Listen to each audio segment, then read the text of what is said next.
এই বদনাথ, আমরা যে মানে গ্যাস সারি পা দিয়ে আর কি, এই পাদলে একটা রচনা কদি পারিস কিনা? পাকস্থলীতে লুকিয়ে থাকা বায়ু বা বাতাস বিশেষ প্রক্রিয়ায় বায়ুপথে নির্গত হওয়াকে পাদ বলে।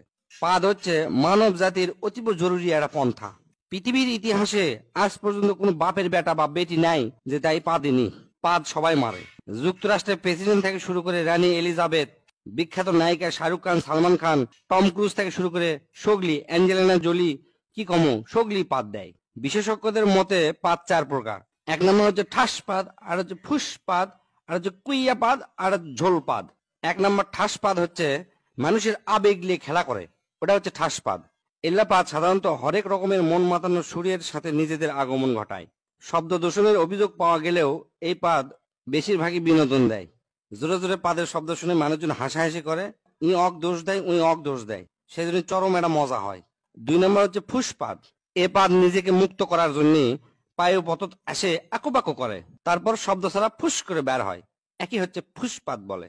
এল্লা পাদের কোনো সাধারণত অস্তিত্ব নাই, গন্ধ সঙ্গে এল্লা হচ্ছে অস্তিত্ব খুঁজে বের করা লাগে। এল্লা পাদও পরিবেশ দূষণ করে থাকে। তিন নম্বর হচ্ছে কুইয়া পাদ। এই পাদের অপর নাম হচ্ছে সোরাপাদ। মেলাক্ষণ সময় পায়খানা আটকে থাকার পর যে পাদ বের হয় ও কি কয় হচ্ছে যে কুইয়া পাদ। হিরোশিমার থেকেও বেশি ভয়ঙ্কর এই পাদ। মানুষের ভিড়ের মধ্যে যদি এই পাদ বের হয় আর যদি বুঝবার পারে কে মারছে, তাহলে মনে করেন যে ওই লোকের সেই খবর হয়ে যাবে। আর এই পাদ যদি কড়াইত ভাজা হয় তাহলে মোটামুটি কেজি খানিক গু বাড়াবে। এক কথায় পায়খানার পরিবর্তে এই পাদ মারা হয়, মারলে মিচ্ছানা বেশিক্ষণ টিকে থাকা যায়। চার নাম্বার এবং শেষ হচ্ছে ঝোল পাদ। সাধারণত মানুষের ডায়রিয়া বা পাতলা পায়খানা হলে এই পাদ হয়। চলাফেরা করার সময় এই পাদ দেওয়া মিচ্ছানা ঝুঁকিপূর্ণ। মিচ্ছানা নয়, ভালোই ঝুঁকিপূর্ণ। রিক্স নিয়ে পুক করে পাদ মারবেন, মনে হবে যে পাদে মারমো, কিন্তু তা নয়, পাদের সাথে ঝোল বের হয়া প্যান্ট ট্যান্ট সব হলুদ হয়ে যাবে। এই পাদের শব্দ সাধারণত ফ্যার ফ্যার ভ্যার ভ্যার। এক কথায় মানব জীবনে পাদের গুরুত্ব অপরিসীম। পাদ যদি মানুষ না দিবার পারল নি, তাহলে মানুষের পেটের মধ্যে মিথেন গ্যাস জমা হয়ে গেল নি, এক সময় মানুষ মহাশূন্যে উড়ে চলে গেল হয়নি। এই পাদের আর একটা সমস্যা আছে, সেটা হচ্ছে কি, পাদ মারলেও বোঝা যায় না যে এর সাথে ঝোল বাড়ালো কিনা। মানুষকে আবার জিজ্ঞেস করা লাগে, আচ্ছা ভাই পাদের কি ঝোল হয়?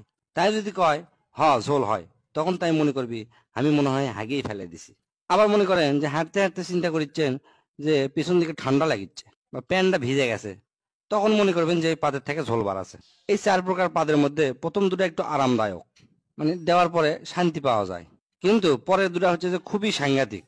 তাই যাই যেটি থাকেন বুঝে শুনে পাতবেন, পাতলে পেট ক্লিয়ার হয়, পেটের গ্যাস বের হয়ে যায়, খুবই আরামদায়ক একটা জিনিস।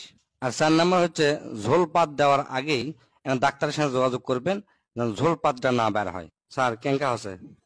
তুই তো আমাকে চোদনা মানে ফেলে দিল রে। তুই আমাকে এত সুন্দর করে বুঝে দিব আমি ধারণাও করবার পারিনি।